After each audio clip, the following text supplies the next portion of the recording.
We have just finished our 7th grade homeschool year, and today I want to talk about English language arts. So let's talk about what we liked, what we didn't, what we switched, what we kept, what we went back to that I was not planning to at the beginning of the year. Hello from Editor Jen. I'm working on this video and I have too much information to share with you for one video, so I am going to separate it into two videos. One will cover English language arts as related to grammar, vocabulary, spelling, etc. The other video will cover English language arts as related to writing and literature. This one is going to cover writing and literature. The one for grammar, etc. has already come out, so I will link that video down below in the description. Now let's talk about what we did in literature. We used the BJU Explorations in Literature as our spine.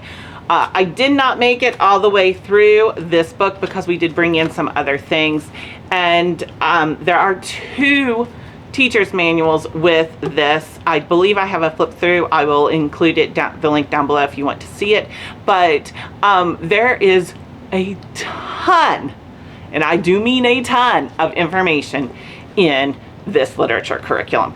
I did not use, I probably used half of it. I probably used about half of what you were able to use in this literature curriculum. That's okay. That is okay, because it did what I wanted it to do. You do have pretty short passages to read, and then what I really liked about it, oh, this is one of the longer ones, is this thinking zone. This is what I wanted for my daughter. I wanted this thinking zone.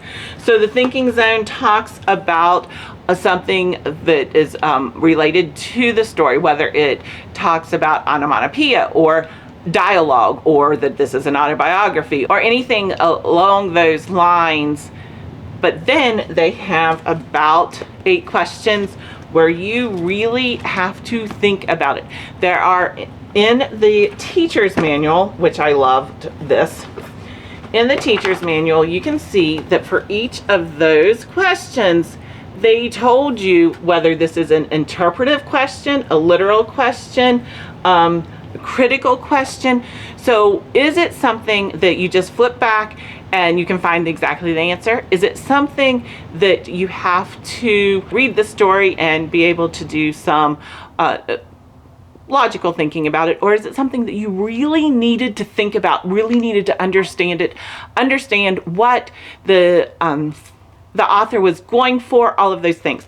I loved these thinking zone questions. This was my favorite part of this, and my daughter, although she did not initially like this curriculum, she just didn't want to do it. I'll just put it out there. She didn't want to do it. She ended up saying that this was one of her favorites of the year. And I'm so thankful that we did push through with that, because it was one of her favorites and it really helped her. She loved those stories. The short stories that we read were often stories that we ended up talking to my husband about during dinner conversation. And that is always something that I enjoy, is hearing what she tells him about what she liked, about what she learned that day. So I liked that. But again, there is so much in this BJU literature that I'm not sure I could, I'm not sure how it would have been if I would have tried to push everything into it. Would it have been too much? So we did stop the BJU literature for us to do a single shard from Moving Beyond the Page. This is from ages 11 to 13, and we liked this a lot. It was a great Moving Beyond the Page unit study, and I just really enjoy doing 1 to 2 Moving Beyond the Page studies every year. I had planned on doing 2 this year. It did not happen. We did only do 1, but single shard was a great one for us to do. And if you are interested in more the way Moving Beyond the Page is set up, I do have a review of that, and so I can link that down below as well. Also with reading, I wanted to prep her for her achievement test, and so I did get the reading comprehension from, who is this from? Teachers Created Resources. It's just a test practice book, and it is just simply you read and then you answer the questions. So this was purely for her to help with her reading comprehension and prep her for her achievement tests, which worked out well. My apologies as my battery died. So now I'm a couple days later picking up on this video. We are talking about English language arts and writing. So we started our 7th grade year with The Right Journey. I discovered The Right Journey in my daughter's 6th grade year. We loved it. We continued it into 7th grade. However, with a caveat, my daughter's fall semester is traditionally extremely busy, and so I knew that we could not commit to the classes that we needed to, and so we used The Right Journey just as more of a one-on-one private tutor type of writing curriculum, and it worked out so well. My daughter absolutely loved her teacher,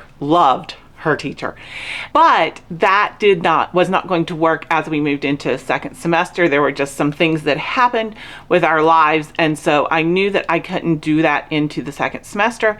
And so instead of purchasing something new, I went back to what we already had, IEW. We had not finished this in 6th grade. We were doing 1B.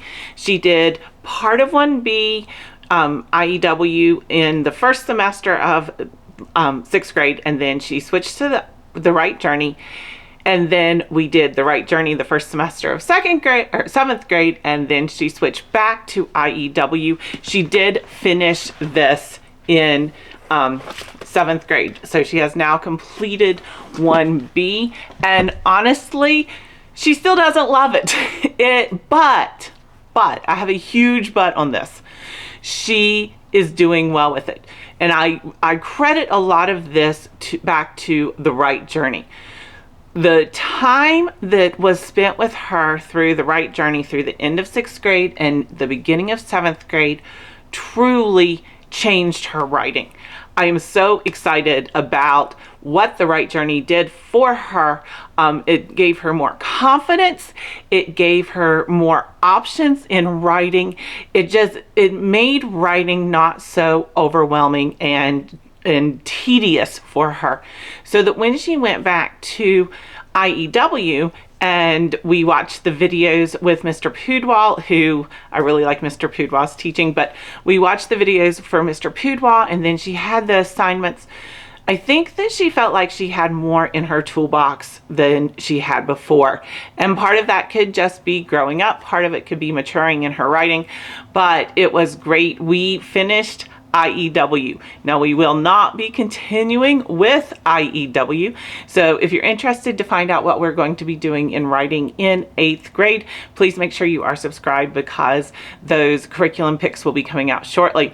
But a long story short, our writing for 7th grade consisted primarily of The Right Journey and IEW, and even though they are worlds apart, it just worked for us this year.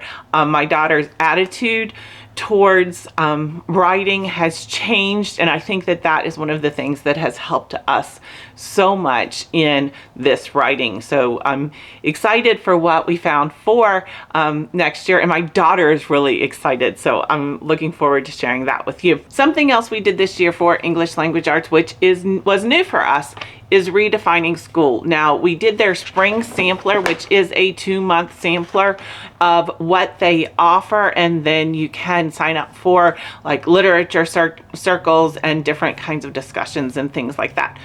When I did this, when we decided to do the spring sampler, we stopped with everyday literature because we were focusing on the spring sampler on 2 different artists. They focused on one artist for 1 month and a second artist for the second month, and really dug into the storytelling and different poetic concepts and very much information about different time periods, different writing styles. And it was a lot of fun to listen to my daughter because with this, she did it mostly independently, and then every other week they would do a live class, and it was interesting to listen to her feedback from those live classes. Mindy, who runs Redefining School, is awesome with the kids, and I'm very thankful that we have found her.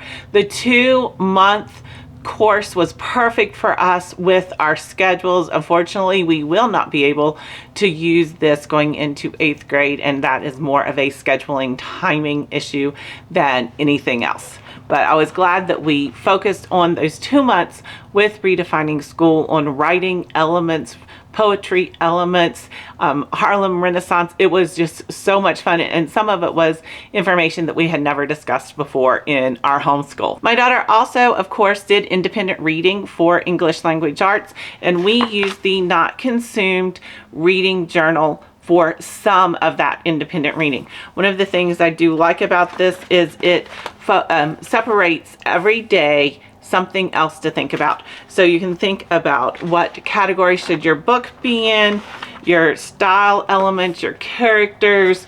They do vocabulary. There's normally your plot diagram. And so she did this for a few of the books. We're going to continue using this for her independent reading, in addition to the Not Consumed. So normally what we did is when she had a book report, she would be able to choose how to convey that book report. So it could have been going through the Not Consumed reading journal. She could write your traditional book report. She could, I think one time she decided to make up an alternate ending to a book, and so that was fun for her to write that final chapter as a different ending. She did a diorama one time showing about the book for her book report. She did an oral book report. So we really try to keep these book reports very different, but as far as this reading journal, I really like it because it gives her things to think about every single day when she's reading. So it's really good for her to get into that higher level thinking about these books, and it's not just reiterating the information from the story, but what was the author trying to convey? What did they want you to learn from this? What was the deeper meaning of the story? And that's a lot of fun. As she's getting older, you can definitely tell that she is able to go deeper into an author's brain, so to speak, about what that story truly is about.